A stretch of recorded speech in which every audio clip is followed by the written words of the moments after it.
આપણે આ મનુષ્ય અવતાર મળ્યો છે તે આપણે ગમતો નથી શું? બોલો, ગમે છે તો પછી આપણે મતલબ કે જુઓ, ગીતાજીના 9મા અધ્યાયના 25મા શ્લોકમાં કહેવામાં આવ્યો છે, દેવોને પૂજનારા દેવોને મળશે, પિતૃને પૂજનારા પિતૃને મળશે, ભૂતોને પૂજનારા ભૂતોને મળશે, ને ભગવાનને પૂજનારા ભગવાનને મળશે. તો આપણે અત્યારે બધા દેવોને પિતૃને ને ભૂતોને પૂજીએ તો પછી ભગવાનને પામશું કેમ? અને જો ભગવાનને ના પામીએ તો ફરી મનુષ્ય અવતાર મળવાનો નથી. ભાઈ બીજો પુરાવો કે ગીતાજીના 17મા અધ્યાયના 10મા શ્લોકમાં કહ્યું કે એક ફોર પડી રહેલો ઉતરેલો દુર્ગંધ કરતો અપવિત્ર ખોરાક તમોગુણીને પ્રિય હોય છે. તો તમોગુણી આહાર જો કરશું તો ગીતાજીના 14મા અધ્યાયના 15મા શ્લોકમાં કહ્યું છે, તમોગુણની વૃદ્ધિમાં મૃત્યુ થનાર મનુષ્ય પશુ પક્ષીને ઝાડ પાનમાં જન્મ થશે. આવો ચોખ્ખો ખુલાસો બતાવ્યો તો આજે વિચાર કરો કે આપણે આ ગીતાજીની અંદરમાં એક પોર એટલે 2 કલાક થાય, પણ આપણે આજે કેટલાય કલાકનો વાસી જો ખોરાક ખાશું તો આપણા વિચાર તમોગુણી રહેશે, અને તમોગુણી વિચારવાળાનું મૃત્યુ થાય તો 100% ગીતાજીના 14મા અધ્યાયના 15મા શ્લોકમાં કહ્યું હોય કે પશુ પક્ષીને ઝાડ પાનમાં જન્મ થશે.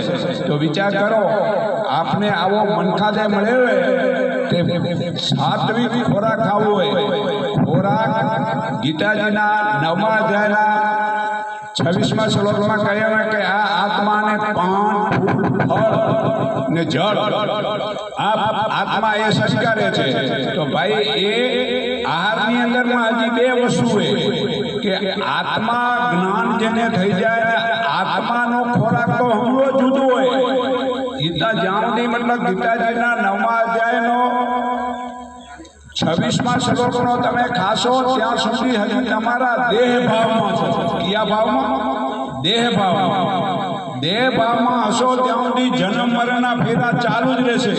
પણ દેહ ભાવ મુક્ત થવું હોય તો શું કરવું પડે કે જે આહાર જે છે એ સૂક્ષ્મ આહાર લેવો હોય. સૂક્ષ્મ આહાર કેને કહેવાય?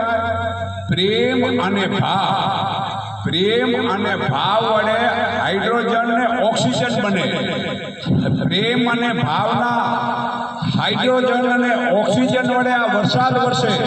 એમ આપણા શરીરમાં પ્રભુ પ્રેમ અને પ્રભુનો ભાવ જો ઉમેરીએ તો આમાં હાઇડ્રોજન અને ઓક્સિજન વડે આંખમાં આંસુ આવે. અને આ આહાર મતલબ આત્માનો હોય. આત્મા ખાતો નથી, ખવડાવે રહ્યો પ્રકૃતિને. પ્રકૃતિના શરીરને ઘસારો પૂરવા સાક્ષી ભાવે આપે રહ્યો. આત્મા ખાતો નથી. વિચાર કરો તમે, આત્મા ગીતાજીના 5મા અધ્યાયના 8મા અને 9મા શ્લોકમાં કહેવામાં આવ્યું, હે અર્જુન, તત્વજ્ઞાની પુરુષ ખાય પીએ જુએ સાંભળે ઇન્દ્રિયોના વિશે ઇન્દ્રિયો વર્તે છે, હું કાંઈ કરતો નથી. આવા વિચારથી તમે ઇન્દ્રિયો વડે ઇન્દ્રિયો કરાવ્યા કરેલી એમ સમજીને વર્તન કરશો તો તમે પાપ મુક્ત થશો અને રોગ મુક્ત થશો અને ભાવરૂપ મુક્ત થશો. આટલું કહી હું મારી વાણી વિરામું છું.